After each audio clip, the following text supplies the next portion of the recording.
Welcome to my channel voice of Islam. मेरे इस channel को सब्सक्राइब कीजिए, नीचे दिए गए बेल आइकॉन बटन को दबाइए ताकि मेरी नई वीडियो की नोटिफिकेशन आप तक जल्द से जल्द पहुंच सके। मेरी इस वीडियो को लाइक और शेयर कीजिए। ज़्यादा से ज़्यादा जानकारी हासिल करने के लिए फेसबुक और इंस्टाग्राम फॉलो कीजिए।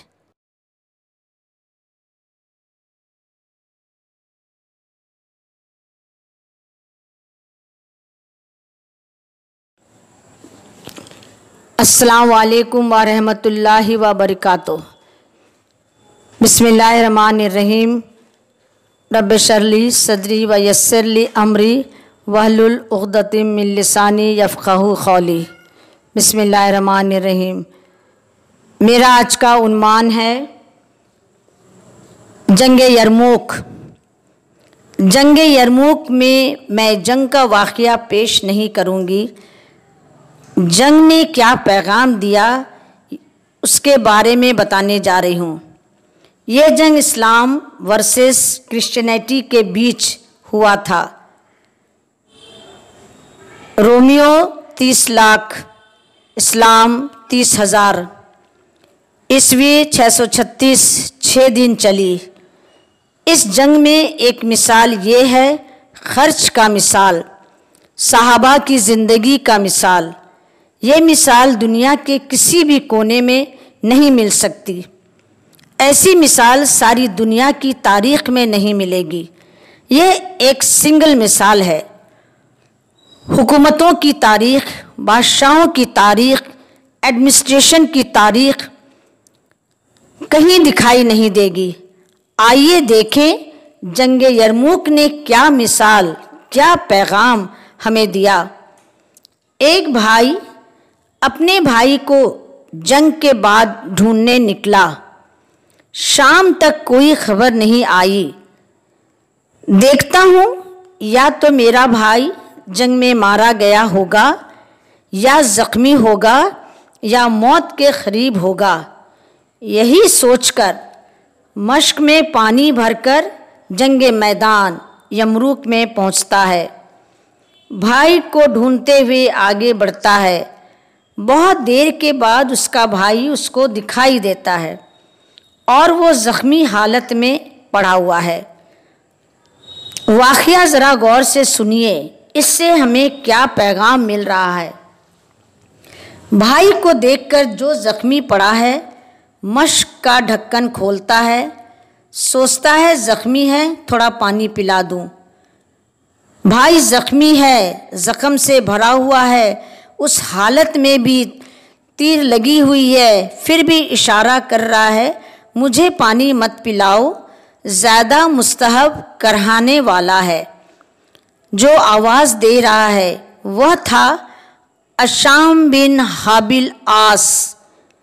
भाई अपने ज़ख्मी वाले भाई को छोड़कर करहाने वाली आवाज़ की तरफ बढ़ता है। वहाँ जाकर जैसे ही मश्क का ढक्कन खोलता है तीसरे के कराने की आवाज़ आती है। इसको छोड़कर तीसरे के पास चला जाता है। क्या दूसरे ने उसकी तरफ इशारा किया? यहाँ गौर फरमाइए, ज़ख्मी हालत में भी क्या ईमान की मजबूती, क्या दूसरों पर प्यार, क्या दूसरों के ईमान पर अपने को निछावर करना, खर्च करने का तरीक़ा। अल्हम्दुलिल्लाह। तीसरे के पास जैसे ही पहुँचता है भाई मश्क खोलते से पहले ही वो दम तोड़ देता है। अब पलटकर दूसरे के पास पानी पिलाने दौड़ता है तो वह भी अल्लाह को प्यारा हो गया। फिर सोचा चलो मैं अपने भाई के पास ही पहुंच जाऊं। वहां जाकर देखता है भाई ने भी दम तोड़ दिया। ये क्या नज़ारा था, ये क्या चीज़ थी, ये क्या खुसूसियत थी, ये क्या खसलतें थी, ये क्या ट्रेनिंग थी, ये क्या जज्बा था, क्या ईमान की मजबूती थी। मरने की हालत में भी एक भाई दूसरे भाई की फ़िक्र कर रहा है। एक ईमान वाला दूसरे ईमान वाले को पानी पिलाने के लिए कह रहा है, उसको पिला दो, उसको पिला दो। इससे हम एक सही अनुमान लगा सकते हैं कि उनको क्या जज्बा दिया गया, क्या ताकीद की गई। माल खर्च करो। जो ईमान वाले माल खर्च करते हैं वो ज़ख्मी हालत में भी यह काम करते हैं। ये नहीं उसे चाहिए, मुझे नहीं उसे चाहिए, उसे नहीं उसे चाहिए। यह है माल खर्च करने का तरीक़ा। जब जान निकलती है वो भी ऐसी हालत में कि वह ज़ख्म से भरा हुआ है, ज़ख्मी है, फिर भी फ़िक्र कर रहा है दूसरों की। मुझे नहीं चाहिए पानी, उसे पिलाओ। ये माल खर्च करने का बेहतरीन तरीक़ा है, एक सलाहियत है। एक ईमान वाला दूसरे ईमान वाले के लिए ईमान निछावर कर रहा है। जंग यरमूक में एक मिसाल कायम की गई। एक सहाबा दूसरे सहाबा की फ़िक्र कर रहा है। देखिए ये रोशन सितारे हमें क्या पैगाम दे रहे हैं। आज हम छोटी छोटी बात पर दूसरे से लड़ते हैं, झगड़ते हैं, फसाद करते हैं, कीना रखते हैं, फसाद खड़ा करते हैं, हर एक को नीचा दिखा रहे हैं। माल से, शोहरत से, दौलत से, इज़्ज़त से अगलों को हकीर फ़कीर समझकर अपने को महान समझ रहे हैं, अपने को उम्दा समझ रहे हैं। आज हमारा माशरा दूसरों के लिए नहीं सोच रहा है। ना हमने पड़ोस का हक अदा किया है, ना हम जॉब कर रहे हैं उसका हक अदा कर रहे हैं, ना दुकानदारों से अच्छी तरह पेश आते हैं, ना दुकानदार ग्राहक से अच्छी तरह पेश आते हैं, ना अपने घरों में अच्छी तरह पेश आ रहे हैं, रिश्तेदारों से अच्छी तरह से पेश नहीं आते। भाई भाई का दुश्मन है, घर में माँ बेटा, बेटा बाप, सब एक दूसरे के दुश्मन है। आज हमारा माशरा सिर्फ दुश्मनों से भर गया है। हमारी क्या नसीहतों में कमी हो रही है, क्या ईमान की कमी हो रही है। दूसरों को देखना ही नहीं चाहते, दूसरों के जज्बों को हम समझना ही नहीं चाहते। आप गौर कीजिए, एक दुकानदार से हमने कभी सलाहियत से बात की?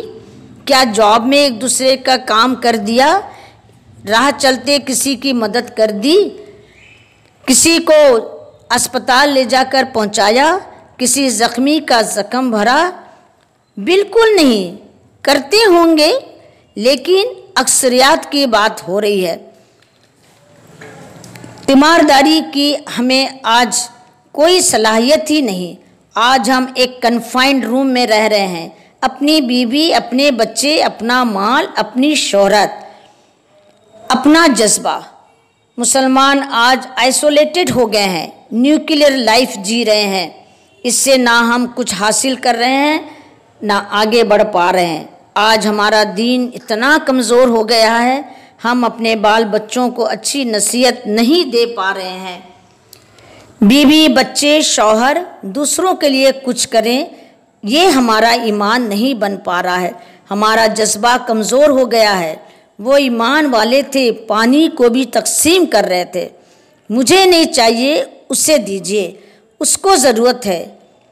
अपनी फ़िक्र नहीं थी। मैं शहीद हो रहा हूँ, ठीक है, वो ज़िंदगी पाले तो इस्लाम का झंडा उसके हाथ से लहराए। इस तरह हम देखते हैं जंग यरमूक से जो मिसालें पेश की गई, माल खर्च करने की, ईमान वाला ईमान वाले की तहज़ीब करने की और तौहीद की ज़िंदगी, जो खैरात सदका हम बचपन से सीखते हैं वो आखिरी दम तक ऐसे साहबा की ज़िंदगी होती है।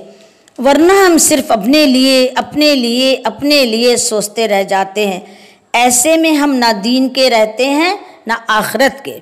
इसलिए मेरे दीनी भाइयों बहनों, माल सदका, गरीबों को देखना, रिश्तेदारों को देखिए, आस पड़ोस को देखिए, हमारा पड़ोसी खाना खाया है या नहीं, इसको गौर कीजिए। दरवाज़ा बंद करके मियाँ बीवी बच्चे टीवी और मोबाइल में मस्त मत रहिए। ये इस्लाम नहीं है। लोग पड़ोस में खा रहे हैं या नहीं हमें पता नहीं, बस्ती में क्या हो रहा है हमें पता नहीं। हमारा दरवाज़ा बंद, बस वही हमारी दुनिया हो गई है।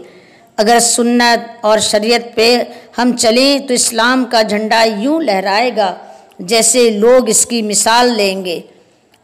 पैगाम को फॉलो करिए, हर जगह इस्लाम को फैलाइए, इस्लाम ने पैगाम दिया है, चाहे जंग हो या सीरत हुजूर। आने वाली उम्मतें हमारे पैगाम पर चलेंगी। ज़िंदगी जो हम जी रहे हैं पैगाम पर जिया कीजिए। सिर्फ अपने लिए सोच रहे हैं, इससे ना हमारी इज्जत हो रही है और ना शोहरत। इस्लाम की पहचान कमा रहे हैं और खा रहे हैं, ये नहीं है। कमा रहे हैं, जी रहे हैं, आखिरत की हमें फ़िक्र ही नहीं है। उस वक्त भी यहूदी लोग माल खर्च नहीं करते थे क्योंकि वो सूद खाते थे और वो जानते थे सूद खाना हराम है। इस्लाम में सूद हराम है, इसलिए उन्होंने गुनाहों को कबूल किया लेकिन इस्लाम को नहीं। इसलिए मेरे दीनी भाई बहनों, हमारे इस्लामिक पैगाम को समझिए, फैलाइए और उस पर अमल करने की तौफीक अता फरमाए। आमीन सुम्मा आमीन। व आखिर दावाना अनिल हम्दुलिल्लाह रब्बिल आलमीन। जज़ाकल्लाह खैर।